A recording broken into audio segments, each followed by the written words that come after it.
confidentiel. France-Algérie, Abdelmadjid Tebboune en demande trop à Macron et bloque sa visite à Paris.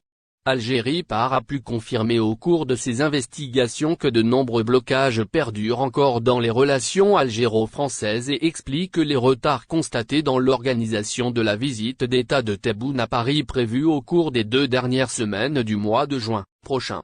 Selon nos investigations, ces blocages concernent avant tout le programme proposé par le palais présidentiel d'El Mouradia à l'Elysée pour fixer le déroulement de la visite de Tebboune à Paris.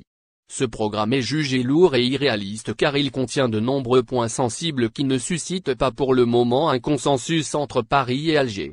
D'après toujours nos investigations, le programme de la visite de Tebboune à Paris élaboré par la présidence algérienne est composé d'une 60aine de points et évoque des déplacements importants de Tebboune dans des institutions publiques symboliques de la République française. Il s'agit notamment du Parlement français ou de la Grande Mosquée de Paris.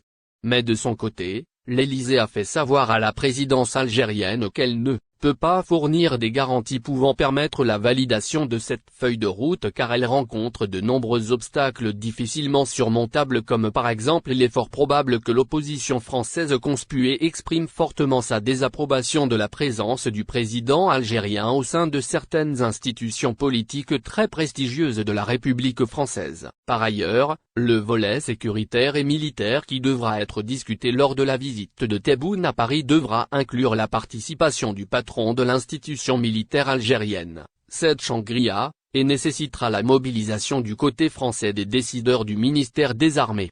Un tel programme nécessite des efforts logistiques et organisationnels importants que Paris ne semble pas encore capable de les mobiliser tout au long des 2 à 3 jours prévus initialement pour le déroulement de la visite de Tebboune à Paris. Pour tenter de lever ces blocages, 2 lobbyistes jouent le rôle d'intermédiaire entre Paris et Alger et activent dans les coulisses des réseaux informels et formels qui lient les 2 pays pour trouver des solutions permettant de boucler définitivement les préparatifs de la visite d'Abdelmadjid Tebboune en France. Le premier fut pendant longtemps l'un des dirigeants algériens les plus influents, le deuxième fut Premier ministre en France et figurait pendant longtemps parmi les poids lourds de la vie politique française. Cherif Rahmani, ex-wali et plusieurs fois ministre au cours des années 2000 ainsi que haut fonctionnaire de l'État algérien depuis les années 80, et Jean-Pierre Raffarin, Premier ministre français de 2002 jusqu'à 2005, sont effectivement aujourd'hui les 2 intermédiaires secrets qui agissent dans les coulisses pour tenter de trouver des arrangements aux différents malentendus et dossiers tendus qui divisent Alger et Paris, a pu confirmer Algérie au cours de ses investigations.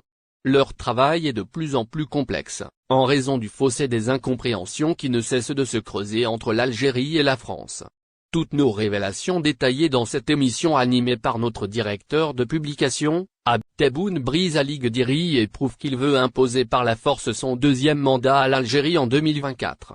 Coup de théâtre à la cour d'Alger, à moins d'1 mois de sa libération après avoir purgé sa peine initiale de 4 ans de prison ferme. L'ex-candidat aux élections présidentielles d'avril 2019 à Ligue Diri, et général à la retraite, a écopé d'une nouvelle peine de 6 ans de réclusion et d'une totale privation de ses droits civiques prononcée par la cour d'Alger à 2h30 du matin ce 17 mai 2023. L'homme politique devra rester ainsi en prison et ratera les élections présidentielles de 2024. Abdelmadjid Tebboune a prouvé ainsi qu'il a brisé à Ligue Diri pour se protéger contre son éventuelle concurrence en prévision des prochaines élections présidentielles prévues l'année prochaine. Tebboune veut donc clairement imposer par la force son 2e mandat présidentiel à toute l'Algérie en programmant à la mise à l'écart de toutes les personnalités de poids qui pourraient lui voler la vedette et lui opposer résistance dans le cadre d'une campagne électorale régulière. Pour rappel, 6 mois après cassation par la Cour suprême du verdict de la chambre criminelle près la cour d'Alger, le procès du général-major à la retraite à Ligue Diri s'est déroulé hier 16 mai et s'est achevé à une heure tardive, à savoir jusqu'à 3 h du matin le 17 mai. Placé en détention depuis le 13 juin 2019 pour démoralisation de l'armée et réunion de documents et d'informations à la disposition d'agents étrangers, puis condamné le 21 janvier 2020 à une peine de 4 ans de prison ferme, il comparaissait avec un autre co-accusé, Hossein Gouasmi, condamné à 10 ans pour faux et usage de faux, usurpation d'identité et intelligence avec l'étranger. Des condamnations confirmées en janvier 2022 par la chambre pénale près la cour d'Alger, alors que la Cour suprême avait suscité un espoir en requalifiant les faits, qui se basent sur un entretien paru sur le journal El Watan, en date du 25 mars 2018.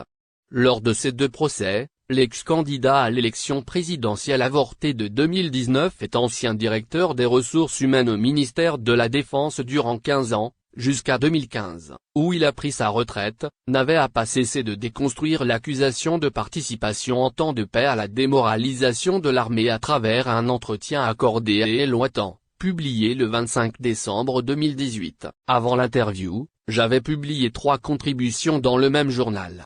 J'ai assumé pleinement la responsabilité du contenu dans le fond et la forme. J'ai exprimé des opinions personnelles, avait-il affirmé lors de son procès en première instance, en précisant n'avoir jamais appelé à intervenir sur le terrain politique. Partout dans le monde, les armées n'obéissent qu'aux instructions de leur chef et non à des appels. Pour ce qui est du défunt Gaïd Salah, je n'avais aucun problème personnel avec lui, même si nous n'avions pas été sur la même longueur d'onde concernant le 4e mandat de Bouteflika. Et en 2015, c'est moi qui ai demandé à quitter l'armée. Tous les présidents de l'Algérie indépendante, de Ben Bella à Bouteflika, sont issus de l'Al-Noudelo. Quand il fallait défendre l'armée, je l'ai fait avec dignité. Je suis fils de Moudjahid qui est un invalide de guerre. Mon fils et ma fille sont des hauts gradés de l'AMP, et mes frères aussi sont dans l'armée. Et après ça, ils viennent m'accuser d'atteinte à l'armée, avait-il également déclaré devant les juges en janvier 2020. Ali Guediri a toujours été convaincu que c'est sa candidature à l'élection présidentielle avortée d'avril 2019, qui est à l'origine de ces déboires avec la justice. Des éléments des services m'avaient dit que la haute hiérarchie est mécontente de ma candidature. Ils m'ont conseillé de me retirer. J'ai refusé, parce qu'on ne m'a pas appris à faire marche arrière, avait-il confié lors de ses procès. Aujourd'hui encore, cette conviction semble avoir été confirmée par la réalité amère de l'arbitraire judiciaire. Ali Guediri est déshonoré et sacrifié une nouvelle fois par le régime algérien qui ne veut surtout pas de lui sur la comment l'Algérie utilise-t-elle la France pour la réélection d'Abdelmadjid Tebboune. La France est aux prises avec le programme de réélection du président algérien Abdelmadjid Tebboune pour 2024 élaboré par les généraux.